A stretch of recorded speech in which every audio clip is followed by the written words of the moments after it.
और तीसरा है लास्ट क्वेश्चन, टाटा कम्युनिकेशन 1302 पे लिया, इसमें भी 5 साल रुकेंगे। टाटा कम्युनिकेशन का मैं चार्ट दिखा देता हूँ। टाटा कम्युनिकेशन पे यहाँ पर साइडवेज जोन है, वीकनेस है। 5 साल के लिए लेना है तो मैं लूंगा आप भारत डायनामिक ले लीजिए।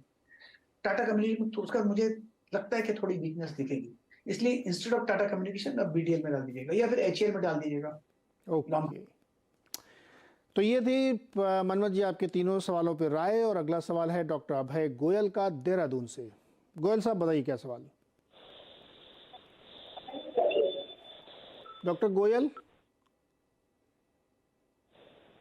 हेलो जी डॉक्टर साहब बताइए, सवाल बताइए। आवाज आ रही है? अच्छा, EKI इंडस्ट्रीज 778 पे लिया है 200। गवा से चार्ट देखिए, EKI एनर्जी। EKI एनर्जी हाँ, कितने मिले इन्होंने? 778 पे खरीदा इन्होंने। एक्चुअली मैं होता तो निकल जाता। ये stock circuit on the way down, circuit on the way up, circuit on the way down. जब चाहिए तो मिलेगा नहीं, जब बेचना चाहे तो बिकेगा नहीं। स्टॉक होना क्यों, निकल जाना चाहिए। और ये स्टॉक का नाम मैंने पहली बार सुना। आई थिंक मुझे फैंसी नहीं लगता, निकलना। मैं होता तो निकल जाता। एग्जिट गिराया है EKI एनर्जी में। गावा साहब 2 स्टॉक है, ITC और इंडियन होटल्स, क्या करना चाहिए? लॉन्ग टर्म के लिए ITC और इंडियन होटल बहुत ही अच्छा है। ITC का चार्ट देखा जाए तो 325-350 में स्ट्रॉन्ग सपोर्ट जोन, होल्ड करना चाहिए, बाय एंड होल्ड। टिप्स मिलती है तो ऐड कीजिए। इंडियन होटल बिल्कुल वैसा ही स्टॉक है, one of the best stock in the hotel industries. तो इसमें अगर डिप्स मिलती है तो लेना चाहिए। यहाँ का भी चार्ट स्ट्रक्चर पॉजिटिव है, स्टॉक सपोर्ट 300 और 295 के करीब है, कंसोलिडेशन मोड में लेना चाहिए और 2-3 साल भूल जाना चाहिए। Yes, Indian hotel. Okay, Rakesh Kumar ji Nagpur से जुड़ रहे हैं। राकेश जी बताइए क्या सवाल। वाजपेयी जी नमस्कार। जी नमस्कार, बताइए।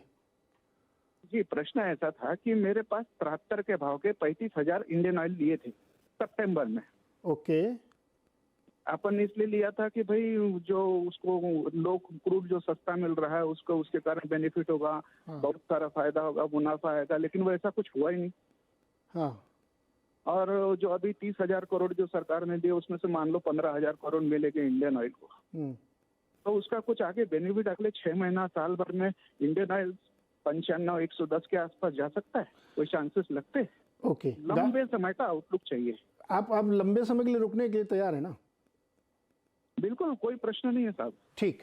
गावा sir, IOC Indian oil corporation अभी इनके भाव से 4 रुपए ऊपर है। क्वांटिटी इन्होंने ठीक ठाक ली है, 35,000 शेयर खरीद रखे हैं। बताइए क्या राय बनती 2-3 साल के लिए? लॉन्ग टर्म के लिए तो स्टॉक अच्छा है, लेकिन इसमें एक ही दिक्कत है, ऑयल कंट्रोल का प्राइस, ऑयल प्राइस हमारे कंट्रोल में नहीं है, टैक्सेस हमारे कंट्रोल में नहीं, दिक्कत हो जाती है। प्राइस कंट्रोल हमारे हाथ में नहीं है, इसलिए इंट्राडे के लिए मैं यूज करता हूँ इंडियन ऑयल की। लेकिन इंडियन ऑयल इन्वेस्टमेंट के लिए डायरेक्टली मैं नहीं लेता। लेकिन लॉन्ग टर्म चार्ट मुझे अच्छा लगता है क्योंकि सपोर्ट है लोअर लेवल में 70, 65, 70 के आसपास, फिर 95, 100 के आसपास जब भी पहुंचे वहां पर एक बार तो प्रॉफिट बुक कर लेना चाहिए।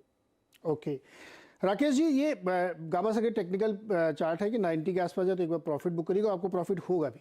लेकिन आपको याद होगा कि आप जो आंकड़ा बताया कि सब्सिडी इनको दी गई वापस, तो मेरी जानकारी के हिसाब से इस वक्त इनके किसी भी प्रोडक्ट पे अंडर रिकवरी नहीं है।